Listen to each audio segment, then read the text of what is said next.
இன்றைய சமையல் பார்த்திங்கன்னா திருநெல்வேலி பக்கம் வைக்கிற சாம்பார், முருங்கைக்காய் சாம்பார்.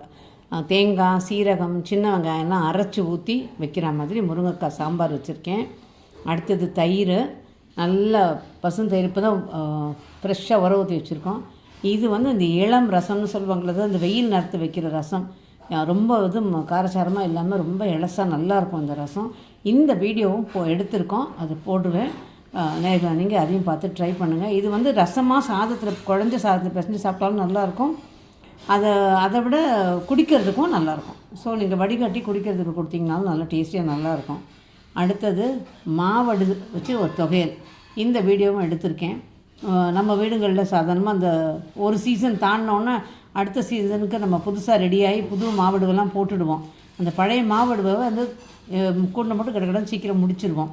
அப்படி முடிக்கிறதுக்கு இல்லாமல் நம்ம 4-5 மாவடு எடுத்து இந்த மாதிரி தொகையிலும் பண்ணி சாப்பிட்லாம். வெறும் மாவடுவாக இல்லாமல் தொகையிலும் பண்ணி சாப்பிட்லாம். அந்த மாதிரி ஒரு தொகையில் தான் பண்ணி காமிச்சிருக்கேன். இந்த வீடியோவும் உங்களுக்கு வரும். அதே மாதிரி ஒரு ஷார்ட்ஸில் நான் போட்டிருந்தது இந்த வெண்டைக்காய் பன்னீர் கறி, அப்புறம் இந்த சௌ கறி. இது ரொம்ப டெம்டிங்காக இருக்குது மேடம், இதையும் நீங்கள் செஞ்சு காமிங்கன்னு கேட்டிருந்தீங்க. அதனால் நேரில் நான் உங்களுக்கு செஞ்சு காமிக்கலாமேங்கிறதுக்காக இன்றைக்கி எங்கள் வீட்டு சாப்பாடும் இதையே ஆக்கிட்டோம். ஸோ இன்றைக்கி சௌ கறியும் செஞ்சு காமிச்சிருக்கேன், வெண்டைக்காய் கறி பன்னீர் கறியும் செஞ்சு காமிச்சிருக்கேன். இது ரெண்டுமே ஒன்றா சேர்த்து ஒரு வீடியோவை எடுத்திருக்கோம். கூடிய விரைவில் வரும், அந்த வீடியோவும் பாருங்கள். இந்த முருங்கைக்காய் சாம்பாரும் பார்த்திங்கன்னா ஒரு நிமிஷம். இந்த முருங்கைக்காய் சாம்பாரும் ஃப்ளேவர் ரொம்ப வித்தியாசம். நம்ம சாதாரணமாக வைக்கிற சாம்பார் மாதிரி தான்.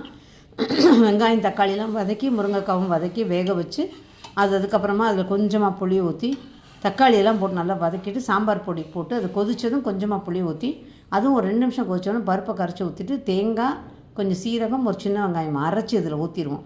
ஊற்றி நல்லா ஒரு கொதி விட்டுட்டு அதுக்கப்புறமா தாளித்து கொட்டுறது. அந்த சாம்பார் தான் இது. இது ஒரு மாதிரி வித்தியாசமான ஃப்ளேவரோடு நல்லாயிருக்கும், எப்போ வைக்கிற சாம்பார் மாதிரி இல்லாமல். ஸோ இது பார்த்திங்கன்னா நல்ல சுட ஃப்ளாஸ்கில் சாதம், சோறு, அவ்வளோதான். நேற்று வாழைக்காய் சிப்ஸ் போட்டிருந்தேன், ஸோ அதுவும் இருக்குது. இன்றைக்கி இதுதான் எங்கள் வீட்டு சமையல். நேர்களான நீங்கள் கேட்ட ரெசிபியெல்லாம் செஞ்சு காமிச்சு இன்றைக்கி அதுதான் நாங்களும் சாப்பிட போகிறோம். ஸோ இது எப்படி இருக்குதுன்னு சொல்லி உங்களோட கமெண்ட்டில் சொல்லுங்கள். நன்றி, வணக்கம்.